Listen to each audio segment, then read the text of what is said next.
বাজাও বাজাও বাজাও।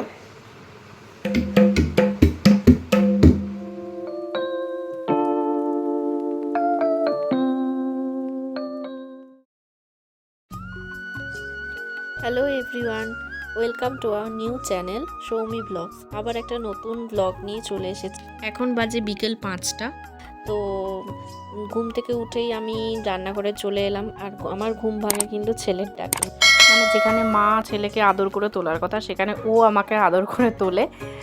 তো চলে এলাম রান্নাঘরে। দেখো, চা করে নিয়েছি বরমশাই আর আমার জন্য। আর শ্বশুরমশাই আগেই, শ্বশুর শাশুড়ি উঠে গেছে বলে শ্বশুরমশাই আগে শাশুড়ি মা আর শ্বশুরমশাইয়ের জন্য চা করে নিয়ে গেছে। আর চা খাওয়ার পরে দেখো আমি চাউমিন নিয়ে চলে এসেছি, সন্ধেবেলার টিফিন চাউমিন নিয়ে। তো তারপর একটু বেরিয়েছিলাম কিছু কেনাকাটা করার জন্য। তো সেগুলো আর দেখানো হয়নি। চলো রাস্তার যে একটু আলো আঁধারি ব্যাপারটা তোমাদের একটু দেখিয়ে দিলাম। তো চলো দোকানে যাচ্ছি, দোকান থেকে কিছু টুকটাক কেনাকাটা করে তারপর আমরা ফিরে আবার রাতের খাবার করার ব্যবস্থা করতে হবে, মানে রাতের রান্না করতে হবে। তো ফিরে এসে দেখো রান্না বসিয়ে দিয়েছি। এখানে আমি ফুলকপি আলুর তরকারি করছি রুটি দিয়ে খাওয়ার জন্য। তো খুব সামান্য রেসিপি এটা।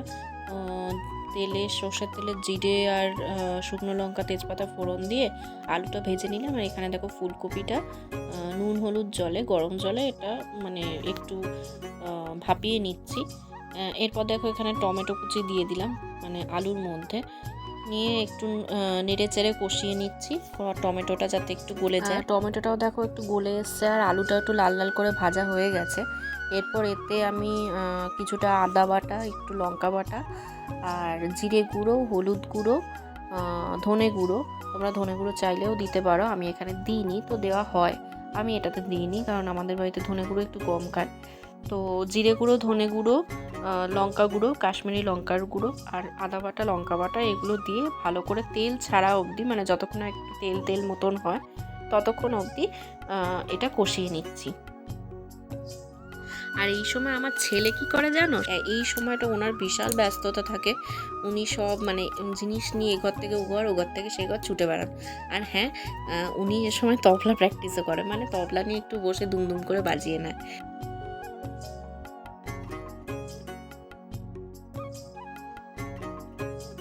চলো রান্না হতে হতে সেইটাও একটু দেখিয়ে দিই তোমাদের। এখানে ভিডিওর কোনো সমস্যার জন্য দেখো ডিসপ্লেটা আর সাউন্ডটা না এদিক ওদিক হচ্ছে, তোমরা প্লিজ একটু ম্যানেজ করে নিও। এখানে বাপি তাল দিচ্ছে, মানে আমার শ্বশুরমশাই তাল দিচ্ছেন আর উনি বাজিয়ে চলেছেন দুম দুম দুম দুম করে। তো আমাদের সকলেরই ইচ্ছা যেন একটু ভালো তবলা বাজাতে পারে, শিখতে পারে। তো জানি না কতদূর কি পারবে, অবশ্যই আমরা চেষ্টা করবো সেরকম কোনো জায়গায় ওকে দেওয়ার। তো চলো দেখতে থাকো। এখানে আলু কষানো হয়ে গেছে, এরপর আমি ফুলকপিগুলোকে দিয়ে দিলাম। তো ফুলকপির সাথে একটু ভালো করে কষিয়ে নেবো। কষিয়ে আমি এতে জল ঢেলে দেবো, নিয়ে ফুটতে দেবো।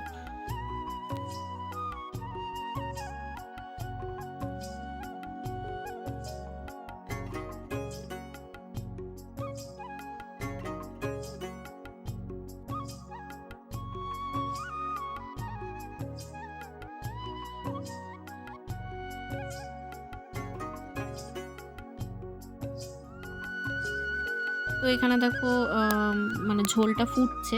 তো কিছুক্ষণ ফুটে গেলে যখন দেখবো যে ফুলকপি আলুগুলো একটু নরম হয়ে এসছে, তখন ঘি আর গরম মশলা দিয়ে নামিয়ে দেবো। তো এখানে আমার ফুলকপি আলুর তরকারি একদম রেডি। তো ব্লগটা আমি এখানেই শেষ করছি, আবার দেখা হচ্ছে তোমাদের সাথে পরের একটা ব্লগে।